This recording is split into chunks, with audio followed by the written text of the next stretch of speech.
Rugby fédéral 2 avec le Bucco-Tarno Stade qui recevait Savoyen d'Andaille, premier de la poule. Un match qui a maintenu en haleine les supporters jusqu'au coup de sifflet final. Les Basques remportant la rencontre d'une très courte tête.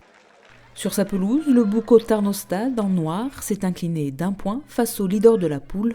Une courte défaite au goût amer. J'ai plus l'amertume de la première mi-temps où on n'a pas joué. Donc voilà, à la fin on part de loin, moins 10 à la mi-temps. Compliqué face à une équipe qui est première de poule, qui est défensivement propre, avec des joueurs ayant connu un niveau supérieur en face. Donc voilà, c'est dommage qu'on soit une équipe à réaction, c'est ce qu'on a dit aux mecs. Il faut arrêter de réagir, il faut qu'on agisse dès la première mi-temps pour pouvoir faire la course de temps en temps dans les matchs devant. Après avoir inscrit les premiers points du match sur pénalité, le BTS a ensuite couru après le score tout au long de la rencontre, face à une équipe bien en place qui a pris le jeu à son compte dans la première période, inscrivant rapidement un premier essai suivi d'un second.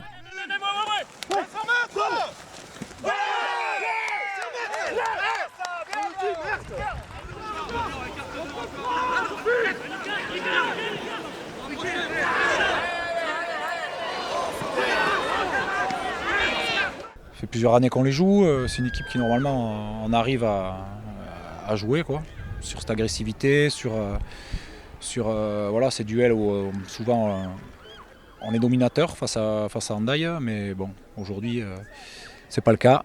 C'est une équipe qui s'est renforcée aussi et voilà, qui est première de poule, donc on voit le travail qu'il nous reste à faire si on veut être plus haut. En début de seconde mi-temps, les Basques inscrivent un nouvel essai, portant le score à 9-23.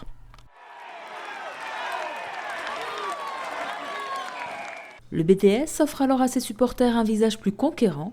Après une première tentative infructueuse, les Landais réussissent à franchir la ligne d'en but adverse et marquer leur premier et seul essai du match.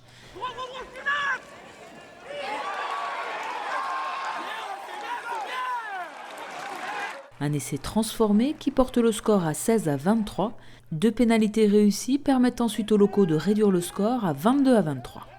Une tentative de pénalité de 50 mètres à quelques minutes de la fin du match aurait pu donner la victoire aux Landais qui échouent à 1 point.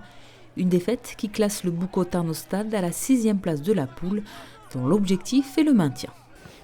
L'objectif annoncé par le club, c'est de se maintenir. L'an dernier, on s'est sauvé sur la série de derniers matchs.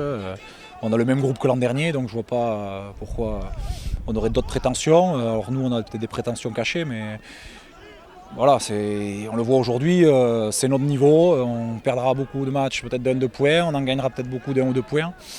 Donc si ça bascule sur une série de victoires d'1 ou 2 points, on se positionnera en haut.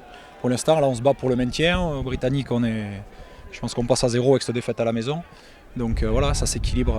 Prochain match pour Bucco-Tarnos en Ariège face à Saverdun pour une rencontre importante face à des concurrents au maintien.